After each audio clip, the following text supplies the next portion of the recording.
ಸ್ನೇಹಿತರೆ, ಅಸ್ಸಲಾಂ ವಲೈಕುಂ, ನಮಸ್ಕಾರ. ನಾನು ನಿಮ್ಮ ಅಕ್ಮಲ್ ಜಾವೀದ್. ಇನ್ನೇನು ಚುನಾವಣೆಗಳ ಹತ್ರ ಆಗ್ತಿದೆ, ಎಲ್ಲರಿಗೂ ಗೊತ್ತಿರುವಂಥ ವಿಷಯ. ಇಲ್ಲಿ ದಿನನಿತ್ಯ ದುಡಿದು ತಿನ್ನುವ ಬಹಳಷ್ಟು ಶ್ರಮಜೀವಿಗಳಿದ್ದಾರೆ. ಅವರಿಗೆ ನನ್ನ ನಮಸ್ಕಾರಗಳು.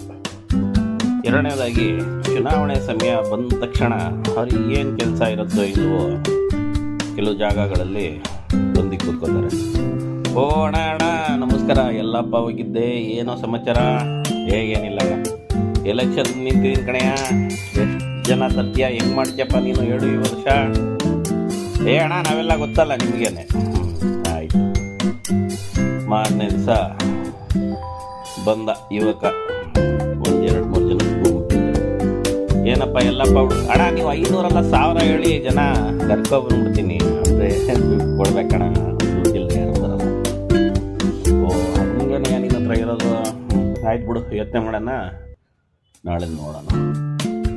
ಈ ಎಂಥ ಪರಿಸ್ಥಿತಿಯಲ್ಲಿ ಚುನಾವಣೆಗಳು ನಡೀತಿದೆ ಅಂದರೆ, ಬಂಡವಾಳಶಾಹಿಗಳ ಪರವಾಗಿ ಚುನಾವಣೆ ಆಗೋಗಿದೆ.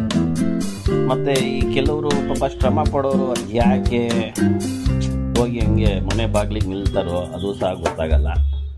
ಈಗ ನೋಡಿ ಪಾಪ ಅವ್ರು ಕೆಲಸ ಮಾಡ್ಕೊಂಡು ಅವ್ರು ಚೆನ್ನಾಗೆ ಬದುಕೊಂಡು ಮುಂದೆ ಇರ್ತಾರೆ. ಚುನಾವಣೆ ಬಂದ ತಕ್ಷಣ ಇಡೀ ಚುನಾವಣೆ ವ್ಯವಸ್ಥೆನೇ ಕೂಲ್ಗೆಡಿಸುವಂಥ ಒಂದು ಗುಂಪಿದೆ. ಈ ಗುಂಪಿನ ಮೇಲೆ ನಿಗಾ ಇಡುವಂತಹ ಒಂದು ಕಠಿಣವಾದ ಇಲಾಖೆಗಳು ಸಹ ಇಲ್ಲ. ಇದೆಲ್ಲ ದುರಾದೃಷ್ಟ. ಬಂಡವಾಳಶಾಹಿಗಳ ಪರವಾಗಿ ರಾಜಕಾರಣ ಅನ್ನಂಗಾಗಿದೆ.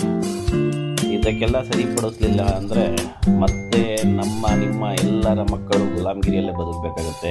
ಯೋಚನೆ ಮಾಡ್ಕೊಂಡು ಮತದಾನ ಯಾವ ರೂಪದಲ್ಲಿ ಮಾಡಬೇಕು ಅನ್ನೋದು ಒಂದು ಜನಜಾಗೃತಿ ಮೂಡಿಸುತ್ತಾ ರಾಜಕೀಯ ಕ್ರಾಂತಿ ಮುಂದಾಗಬೇಕಾಗಿ ನಾನು ಎಲ್ಲ ನಮ್ಮ ಕರ್ನಾಟಕದ